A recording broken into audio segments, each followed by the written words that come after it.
Hello and welcome to Off the Beaten Tracks. Got some more records for you today, so why don't we start with Tammy Wynette. This is from 1970 on the Harmony label. That's the cheapy label for Columbia Records. Maybe that's why it's called Tammy Wynette. They didn't want to spend any money on thinking of a title for it. Not my particular cup of tea. It's a bit twangy. But she does a version of You'll Never Walk Alone on this, and you have to be a pretty good singer. I haven't really listened to a ton of her, but she could really belt it out. If you like that kind of thing, she is well worth looking into. I don't know whether you'd want to look into this woman, however. This album is by Derek Havenga. It's a bouncy, guitar-driven rock and roll. If you like Roy Loney and the Phantom Movers, you'll probably like this album. I did. It just is one of those albums to pep you up at the end of the day. Crane is our next vinyl. This is based around a guy named Chuck Crane. It's okay. It starts off with Why Does Love Gotta Be So Bad? Cover of the Eric Domino's tune. The singing isn't that great. The lyrics aren't that great. There's some nice guitar playing on this. Absolutely. And the last two songs are the best songs on the album. Every Day and Whatever Happened to That Rock and Roll are pretty good tunes, but you have to wait an entire album to get there. But might be worth it. Now this is not as good an album. Kid Blast, they used to be called Chinook, I believe. They're from the Northwest. Somebody convinced them to name themselves Kid Blast. Probably the same person who convinced them to pose for this terrible cover. This starts out okay, but there are some real turkeys on this. Do the Hump, and there's another song, Top 10 Mantra. Terrible idea for a song. Terrible. Anyway, buyer beware. Sticks like. Buyer look out for this one. This is also a terrible cover, but this is a very good album by Barefoot Jerry. Southern rock. Interestingly, it has this big hype sticker on the back. It's glued to it. I couldn't get it off to put it inside. It isn't very complimentary of the band. It kind of is, but you'd think if they were going to do something that big to hype the band, that it would just be extol them. This kind of is a lukewarm recommendation to listen to this album. I'm going to give it more than that. I'm going to give it a better recommendation than what's stuck to the back. Listen to this album. To prove that I don't exclusively listen to albums that were recorded while Thomas Edison was still alive, I did digitize this album, Kit Boardman. I liked it. It's from 2015, and it's done live in the studio. There's some nice playing on this. It's kind of a country rock vibe, kind of a mellow kind of groove, goes along, some nice playing on this.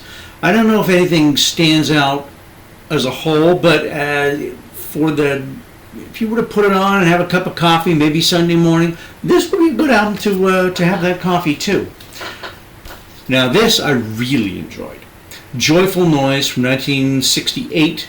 It's kind of psych pop. A lot of good tunes on this, some cool fuzz guitar of its time, but if you like this time, this is a prime example of how good psych rock could be in the day. Well worth looking into Joyfull Noise. Now I have this week's cover that I couldn't resist. This is Juan Mendoza, and the album is Carino Verdad. I believe that's Carino. I don't speak Spanish. On the Discos Peerless label. This is pretty well what you'd expect. It's guitar, acoustic guitar, and Juan singing his heart out to south of the border tunes. I liked it. I got it in a box of records.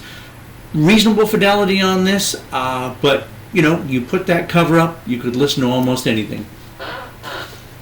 This album, John Landis, Natural Causes, should have been a hit. There's not a song on this album I don't like. This is really good. It starts off with A Woman You Don't Love and Living Like a Gypsy. Terrific tunes. They're all terrific tunes. I highly recommend this. I think this is from like 1972. He went on to produce some of, give you a better view of there, Juice Newton's albums, I believe, some of her bigger albums, and Richard Landis, please look for this. This is a good album. And last but certainly not least is Byzantine. Now, I was expecting this to be, it's described in Discogs as psych and prog, but it's a little bit of a bunch of things. There's a little bit of kind of funk.